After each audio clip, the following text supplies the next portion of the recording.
माझं नाव विजयकुमार अंकम। माझे खाते स्टेट बँक ऑफ इंडियामध्ये आहे, पण अलीकडे जे सगळ्या बँका, जे सहकारी बँका, प्रायव्हेट बँका जे बंद पडत आहे, रिझर्व्ह बँकेच्या नियमांचे उल्लंघन केल्याने RBI अनेक बँकावर कारवाई करत आहे।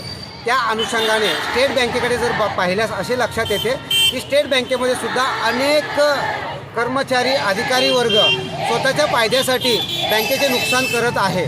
स्वतःला कमिशन मिळवून देण्यासाठी मिसेसच्या नावाने, मुलांच्या नावाने, नातेवाईकांच्या नावाने, मित्रांच्या नावाने एजन्सी काढून ते कमिशन घेत आहेत। बँकेचे जिथं नुकसान होतो आहे। आणि शिवाय आज स्टेट बँक SBIच्या नावाने अनेक कंपन्या मार्केटमध्ये उपलब्ध आहे, ज्यामध्ये स्टेट बँक ऑफ इंडिया म्हणते की SBIच्या नावाने चालणाऱ्या SBI म्युच्युअल फंड किंवा SBI capital securities, SBI life insurance या कंपन्यांशी स्टेट बँकेचं प्रत्यक्ष काही संबंध नाही।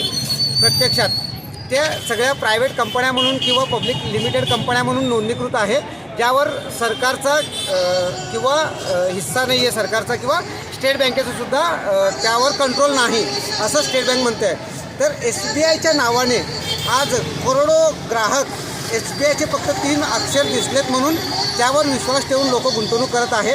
स्टेट बँक ऑफ इंडियामध्ये गेल्यानंतर तेथील अधिकारी ग्राहकांना दिशाभूल करून SBI mutual fund, SBI credit card हे सगळे SBIचेच असल्याचे भासवून त्यांना त्यात गुंतवणूक करायला किंवा त्याचा पैसा घेतो आहे। आणि जेव्हा ग्राहकाला याविषयी समजून येतात तेव्हा ऑलमोस्ट त्याचं नुकसान झालेलं असते आणि स्टेट बँकेच्या अधिकाऱ्याविरुद्ध कोणी जात नसल्याचा ते गैरफायदा घेत आहे। म्हणून आम्ही RBI आणि भारत सरकारला निवेदन करतो आहे, या सगळ्या विषयांचं सविस्तर सखोल चौकशी होऊन अशा अधिकाऱ्याविरुद्ध कारवाई होऊन जसं सहकारी बँका बंद पडत आहे तसं स्टेट बँकेच्या बाबतीत होऊ देऊ नये अशी एक विनंती आहे। म्हणून आम्ही आज हे आंदोलन करत आहे। आपण बोलल्यासारखं जसं SBIचं लोगो पाहून लोक जे गुंतवणूक म्हणा किंवा क्रेडिट कार्ड घेत आहेत, हे सरळ म्हणजे फसवणूक आहे असं म्हणजे SBIवाल्यांना असं निदर्शनास वगैरे येत नाही का? त्या संदर्भात ते काय बोलले नाहीत का? रिझर्व्ह बँकेने स्पष्ट इन्स्ट्रक्शन दिलेलं आहे 2011 साली, ज्यामध्ये स्टेट बँकेला स्वतःच्या नावाने असं काही करायचं नाही।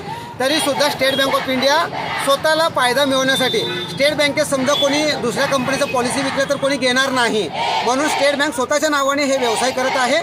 आणि स्टेट बँकेला RBIने इन्स्ट्रक्शन दिलेलं आहे की असं जर काय असेल तर त्याच्या खाली कंपल्सरी डिस्क्लेमर दिलं पाहिजे की यामध्ये गुंतवणूक केल्यास स्टेट बँक याचं दायित्व घेत नाही, असं स्पष्ट उल्लेख करायला सांगितले असतानासुद्धा आजच्या तारखेला स्टेट बँकेच्या नावाने चालणाऱ्या कुठलीही कंपनी या निर्देशाला पालन करत नाही। त्या नियमाचं उल्लंघन करून फक्त स्वतःला कमिशन मिळवण्यासाठी आज स्टेट बँकेच्या प्रिमायसेसमध्ये सेविंग अकाउंट काय आहे, KYC कसं केलं पाहिजे याविषयी माहिती न देता जिथं कमिशन मिळतात अशा गोष्टींचा बॅनर लावला जातो आहे।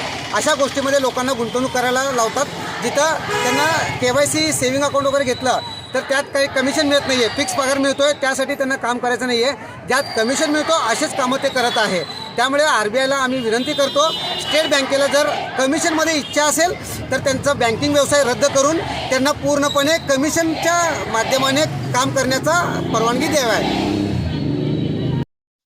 आपल्या शहरातील ताज्या घडामोडी पाहण्यासाठी हल्ला बोल भारत न्यूजला सबस्क्राईब करा आणि बेल आयकॉन प्रेस करा।